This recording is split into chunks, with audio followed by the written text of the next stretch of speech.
में आपका स्वागत है। दोस्तों हम लोग आज एवरेज का क्वेश्चन करेंगे, जो कि इस तरह के क्वेश्चन एग्जाम में काफ़ी बार पूछे जाते हैं। इसका प्रोसेस बिल्कुल बहुत ही आसान है, लेकिन इसमें डाटा इस तरह से दिया जाता है कि हमको बहुत ज़्यादा समय लग जाता है। तो चलिए आइए इस प्रश्न को हम लोग ट्रिक से सॉल्व करने की कोशिश करते हैं और मात्र आपको बहुत कम सेकेंड में ही यह क्वेश्चन सॉल्व हो जाएगा। तो चलिए उस ट्रिक को हम लोग देखते हैं। दोस्तों यहाँ कह रहा है कि 48 संख्याओं का औसत 67.37 तथा अगले 80 संख्याओं का औसत 75.37 है, तो पूरी संख्या का औसत ज्ञात करना है। दोस्तों यहाँ कीवर्ड है आपका पूरा संख्या। जब भी इस तरह का प्रश्न है कि दो औसत दिया रहे और पूरे संख्या का औसत पूछे, तो हम लोग इस तरह के ट्रिक का इस्तेमाल करेंगे। तो चलिए हम बताते हैं कि किस तरह से ट्रिक का यूज करेंगे। दोस्तों यहाँ कितना लिखा हुआ है, 48 संख्या लिखा हुआ है, और यहाँ कितना लिखा हुआ है, इसका औसत 67.37, यहाँ 80 संख्या है और इसका औसत है 75.37। दोस्तों छोटा जिसका औसत होगा उसको हम लोग बाद में लिखेंगे और जिसका बड़ा औसत होगा उस संख्या को हम लोग पहले लिखेंगे। तो यहाँ इस औसत में और इस औसत में बड़ा औसत यह है 75.37, तो इसकी संख्या कितना है 80। तो हम लोग यहाँ लिख लेंगे 80 संख्याओं का औसत कितना है, तो 75.37 हो गया। उसके बाद में यह छोटा औसत है और इसकी संख्या कितना है 48, तो इसको हम लोग नीचे लिखेंगे। जो छोटा वाला औसत होगा उसको नीचे लिखेंगे, तो इसका औसत है 67.37। अब क्या करेंगे दोस्तों, इसको हम लोग काट करके छोटा कर लेंगे। छोटा इसलिए कर लेंगे क्योंकि हमको कैलकुलेशन करने में आसान होगा। तो ये कट जाएगा आपका 16 से, तो 16 है 48 और 16 बचे 80। यह 5 बार में कट जाएगा और यह 3 बार में कट जाएगा।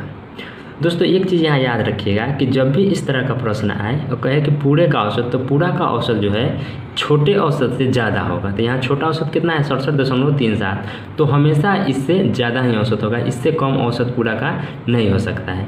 तो इससे कुछ ज़्यादा होगा तो हम लोग इसमें कुछ ऐड करेंगे, तभी तो इससे ज़्यादा हो पाएगा।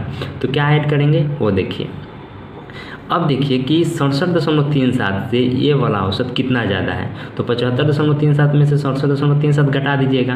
37 में से 37 घटाइएगा तो 0 आ जाएगा, और 75 में से 67 घटाइएगा तो 8 आ जाएगा आपका। यानी कि 67.37 से 75.37 8 ज़्यादा है। इसके बीच गैप कितना का है, तो 8 का है। तो दोस्तों हम लोग यहाँ लिख देंगे 8, और इसको 8 को कितना बार लिखेंगे, यहाँ 5 है तो 8 को हम लोग 5 बार लिखेंगे, यानी कि 8 × 5 कर देंगे।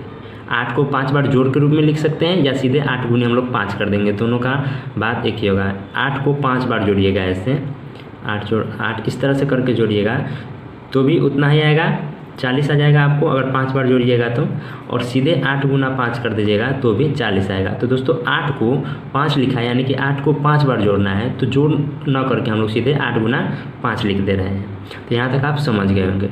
और बट्टा में क्या करेंगे, तो यहाँ कितना है 5 और यहाँ कितना है 3, दोनों के जोड़ करके लिख देंगे।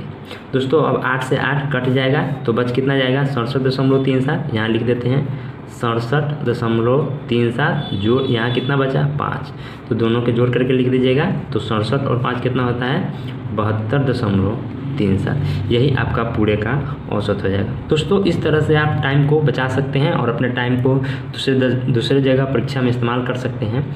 और अगर जनरल प्रोसेस से बनाते तो हमको 48 से इसमें गुना करना पड़ता, फिर 80 से इसमें गुना करना पड़ता, दोनों को जोड़ना पड़ता, और फिर 48 और 80 जोड़ करके भाग देना पड़ता, जो कि बहुत ही पेचीदा हो जाता और उसमें समय ज़्यादा लगता है। लेकिन इस तरह से आप देख सकते हैं कि बहुत कम समय में आपका क्वेश्चन सॉल्व हो जाएगा। दोस्तों अगर इसी तरह से 3 दिया रहता, 3 औसत दिया रहता, जैसे यहाँ तो 2 ही औसत दिया हुआ है, 80 का इतना है और 48 का 67.37, यहाँ 2 ही दिया हुआ है।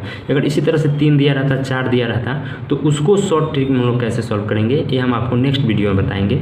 तो उस वीडियो को देखने के लिए आप मेरे चैनल को सब्सक्राइब कर लीजिए। जैसे हम वह वीडियो अपलोड करेंगे सबसे पहले आप तक नोटिफिकेशन जाएगा और आप उस वीडियो को देख पाइएगा। दोस्तों अगर ये वीडियो अच्छा लगा है तो लाइक, सब्सक्राइब और शेयर ज़रूर करें।